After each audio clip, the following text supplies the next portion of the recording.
Okay, so I am going to do a venipuncture on myself. I'm a new phlebotomist. So I'm going to do, for the first time, I'm going to do venipuncture on myself.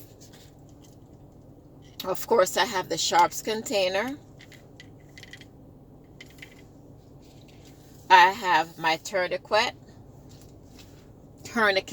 or tourniquet, whichever way you pronounce it, potato. I have my band-aid. I have my butterfly. So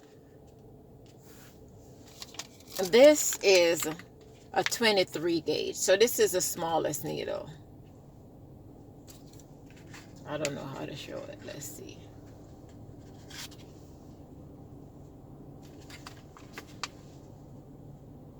Can you see it?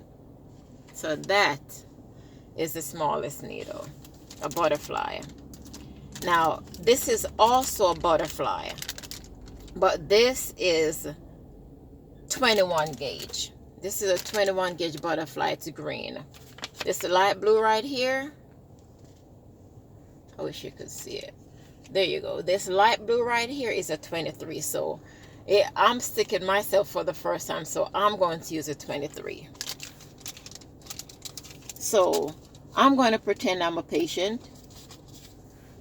So you have to get everything ready. Your alcohol pad, your band-aid, your needle, your tube holder. And I could either use a plain red top. Remember, plain red top is no additive. This is a coagulation. So it just clot at room temperature. No additive. But I'm going to use my tiger stripe, my serum separator. And see the gel at the bottom? Serum separator too. This is what I'm going to use. So I have all of this. And I have my pad for when I'm finished. So the first thing I'm going to do, let me see if I'm missing anything. My gloves. Now, it really depends on the patient you work with. I prefer,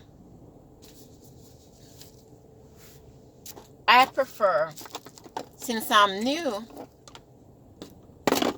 I prefer to assess my patient without any gloves first. So it just depends on the patient you're working with. And of course, you have to sanitize your hand first. So sanitize your hand first. Of course, you already know the rules. You greet the patient. Say, hi, I'm Karen. Hi, I'm Karen, your phlebotomist. I'm here to take your blood. Can you verify your name for me, date of birth, and your social security? Or you could, it just depends on your facility protocol, but just always introduce yourself and make sure asking for the name and date of birth. If you work in a hospital, you're going to use the requisition, because if you work in a hospital, they're going to give you requisition. So you're going to use I work in a lab, so I'm the one that do the requisition. So they would have a name band here, and you make sure the requisition match the name band, and plus you still ask them their name and date of birth and make sure it matches, right? So you're going to tell them to relax. They're going to relax their hand. Now this is my dominant hand. I have beautiful veins over here, but I don't know how to stick myself with my non-dominant hand. So I'm the patient. I'm my own patient. So I'm going to remember the tourniquet, whichever way you want to call it. It goes 3 to 4 inches above, right? So I don't need to rub any alcohol yet. I'm just assessing my vein. That's all I'm doing. I'm assessing my vein. So I'm going to put my tourniquet on, right? And remember, I'm just assessing.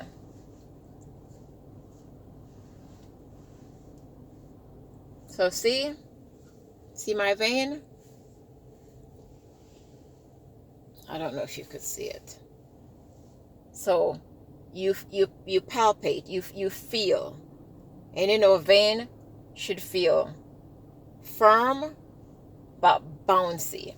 Now, Sometimes you'll see a vein and it look like it's a vein, but when you press it, it's very hard. It means you can't use that vein. It's not a good vein to use. You're not going to get anything. It's been used and abused too much. It has, and sometimes the patient is dehydrated, so when you press down, it doesn't bounce back. It means they're dehydrated. You're not going to get anything there. So this is an anti-cubicle. This is a best part. In the middle vein is a medial. That's the middle vein. So this is the best vein.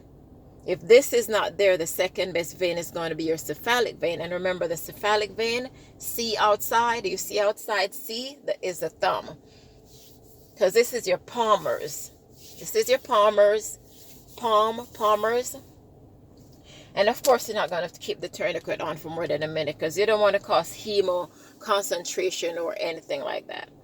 So you assess, you take it off less than a minute, not more than a minute. You assess, you find a vein, you take it off. But let's say there wasn't any vein right here. Then you go to the cephalic vein, which is the vein towards the thumb. The cephalic is towards the thumb. If there's nothing there, of course, this is a basilic vein. So this is the word towards your body. So B for body, towards your body. C to see outside, cephalic. Now, if none of these, if you can't find a vein anywhere here because you're too tiny and the patient is too dehydrated, then you're going to look. You're going to look right here. You're going to look right here. And of course, if you look right here, then the tourniquet is going to be here. This is where the tourniquet is going to be. Right? And sometimes you'll see a bulging vein like this one. And sometimes it looks good. But you don't feel it running anywhere. So you're not going to really get much from there. So you could assess here. But before I go here, I usually look here. Right here. So I don't have any here, but you have some guess that they're very slender, and you'll see, or men, most men, you'll see the vein right here. So you could go here too. So it means they just have to put their arm in a little awkward position, and you give them a bottle to hold like this. You give them a bottle to hold, and you take it from the vein right here. So I didn't want this to be a very long video, but when you explain all these things, so I already assess myself, I already see my vein. So what I'm going to do, because I don't want the tourniquet to be on too long.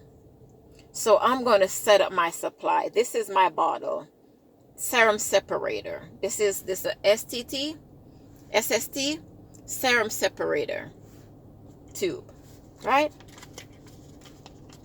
So what I'm going to do, I'm going to keep this right here. I'm going to open my Band-Aid. And this, you could do all of this while you sanitize the area. Once you make sure it's clean with alcohol. But since I'm bending and doing all of this, I don't want to recontaminate myself. So I'm going to do that last. I'm going to rub it, put my tourniquet on, and by then it will be dry, and I'm going to pull my blood. But let me assess myself first. So this is going to be my Band-Aid. I already took. So this is going to be, I'll keep it over here. And then of course this is going to be my gauze. Before you remove the needle, you put it there, but you don't press. When you remove the needle, then you press down and keep pressing, because you don't want to cause any petechia or any hematoma. Really hematoma. Petechia is if you have this thing on too long. So remember, before the last bottle is finished, while you're filling the last bottle, so once the last bottle being full or filled, you release the tourniquet before you finish. If not, you're going to have blood spraying all over you. So here's my alcohol. I'm going to open too, because I want to make sure I clean myself good, because I don't want to infect myself. So I already have my area. So I am going to, and remember, when you clean, you rub, you don't re-rub right here, right? I'm just showing you. You rub 1, 2, 3. You rub outwards.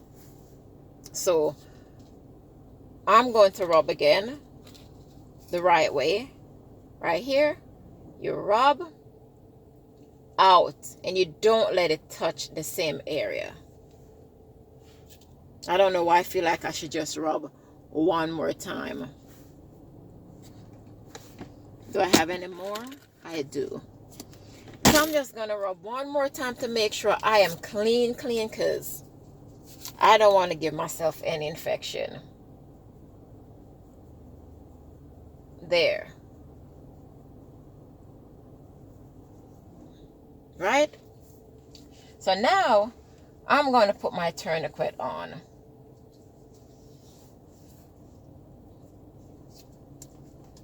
Yes, I'm putting my own tourniquet on. And I've been at it so long, which is not really long, but I'm going to put it on. There we go. And I don't want this to touch any of where I'm going to do.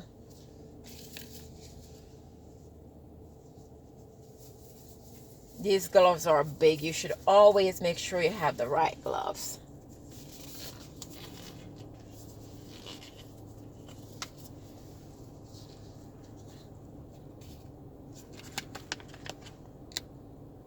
See the vein? All of this I should have set up first, but it's all right. It's okay. Now I don't want to keep it on. See this? You screw this on, right? There we go. It's on, and now I'm ready to stick. You take that off. You make sure the bevel is up and that the bevel has, you see? I wish I could pull my own skin, but I can't. And see the blood? But I'm going to put in a little bit more. And you see the blood right there? And my bottle. See my bottle? And you just stick it on at the end like this. See? There's my blood.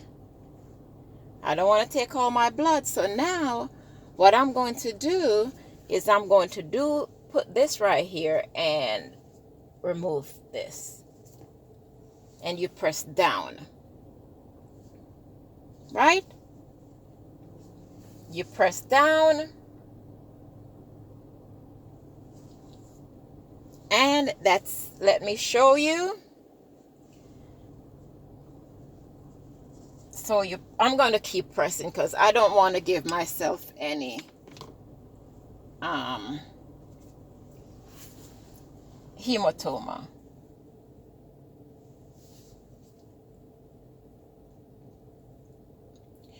So see, I have the needle. I don't want to give myself any hematoma, so I'm going to keep pressing, right? I'm going to keep pressing, but let me show you my blood. Let me put away this needle. Ta-da! There you go. And of course, let me put this away.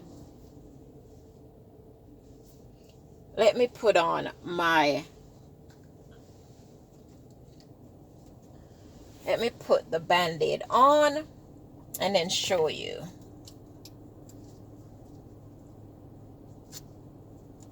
Let me press down hard. Press down hard.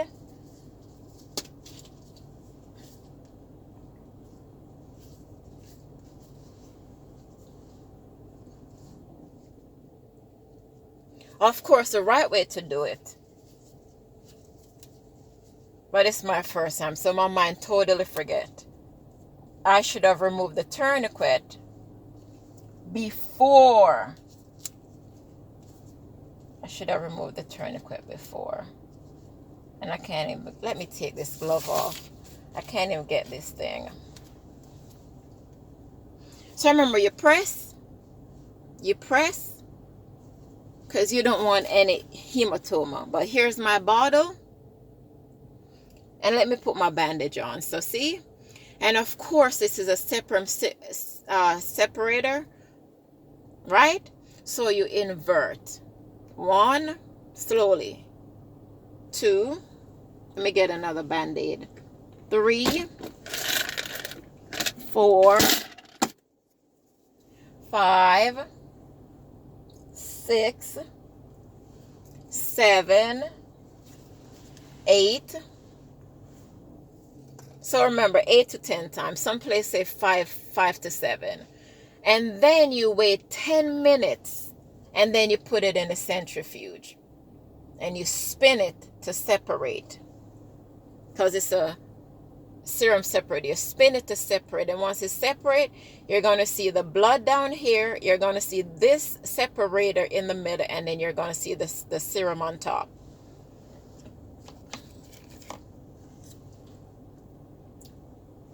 And then, of course, the serum, you're going to put in the serum well, it depends. The serum transfer, just a little, depends on your facility. You put it in there, and then you freeze. So it just depends on what test you're doing. So let me put my band-aid on. But that is how I do. This is my first time doing, see, you make sure there's no bleeding and you put the bandage.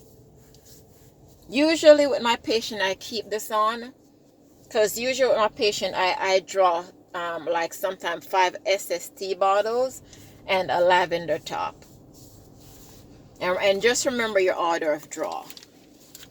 So that's what I do, and that is me performing venipuncture on myself for the first time. So just don't do the mistake that you see that I do. I withdrew the needle while the tourniquet was still on. That's a no-no. You always release the tourniquet first and then you withdrew the needle. But it's my first time and I'm recording it, so my mind just totally forget the tourniquet was on. But if it was a patient and you forget, since you're brand new and you forget, when you forget that first time, trust me, you will remember the second time. Because if you leave that tourniquet on and you withdraw that needle, the blood is going to spray. It's going to spray out on you, on them, on their clothes. So just always remember, before the last bottle is full, you release the tourniquet. And then you withdraw the needle and you put the thing here and you tell them to apply pressure, and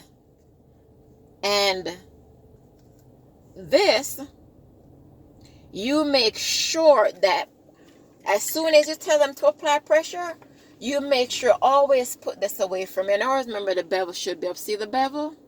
That look, the lumen? Okay, so always remember. Now, I did it on myself. You're supposed to throw away the whole thing. And actually, you know what? I'm going to just dump the whole thing. But the whole thing can't fit in here. And it's my blood. It's my own blood. But see the hub? You're supposed to throw away the whole thing. But this is a test kit that I bought for myself. So I'm going to keep my hub.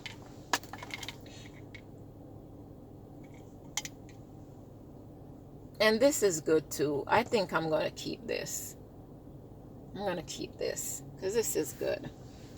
But you dispose, this is a sharp container, and you're supposed to dispose of the hub.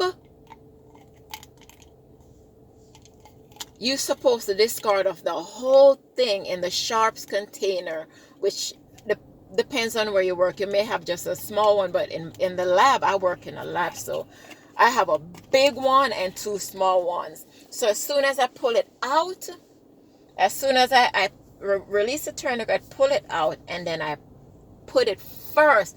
I tell the patient to apply pressure, and I put it right in the sharps container. And then of course you throw away your gloves, not in the sharp container, but in the biohazard bin, which is, the biohazard bin. So that is it. Venipuncture on myself. There you go. I didn't want to pull all my blood, but there you go. And of course I did it on this hand, but this is the hand with most of my beautiful vein, but I don't know how, this is not my dominant hand, so I had to go on my left hand. Anyway, thanks for watching. I did venipuncture on myself. Yes, I'm not telling you to try it. I'm just showing you that I did it on myself. That way, and usually when you do venipuncture, the book teaches you to anchor a rolling vein, but I anchor all veins, because if you notice, it was a little bit tough to get inside of me because I couldn't anchor my own vein with the needle. But usually I pull down, whether the vein is rolling or not, I pull down, and if it's a big vein, you know how the book teaches you to go at an angle, but if it's a big vein, I just go straight in. If the vein is deep where I cannot really see it, because let's say the person just have small vein, fragile vein, and their tone is darker where you cannot see the vein, and the vein is deep, I would have to feel it, and then I would have to go at a certain degree. I would have to angle the needle down and push in. And then remember, you'll know, this is the reason why I use a butterfly, because the good thing with the butterfly, you'll know when you hit the vein, because you'll see the blood. You'll start seeing the blood right here. So that's the beauty of using a butterfly. Once you catch the vein, you stop, because you don't want to go too deep and puncture the vein and miss it totally. Once you see the blood here, you know you're good. And remember, right here is where you screw the hub on. So there, and that's it. And remember, when you finish, you throw away the gloves, you throw away everything. But before you throw away the gloves, you write their name, the date, the time of draw, the date of service. The date of service, the time of draw, and their name on the bottle. That's what you do. And if the hospital have their own little sticker, of course you stick it on there. But where I work, I have to write. So like here on this tube, you'll notice on this tube you put the name, the patient number, and date. But ours, where I worked, you put the name, the date, and the time of draw. And then of course you put in the Quest bag or the LabCorp bag with the requisition. Because even though we work in a lab, we don't test it there. We have to send it to LabCorp or Quest. But there is my blood. There you go. Thanks for watching.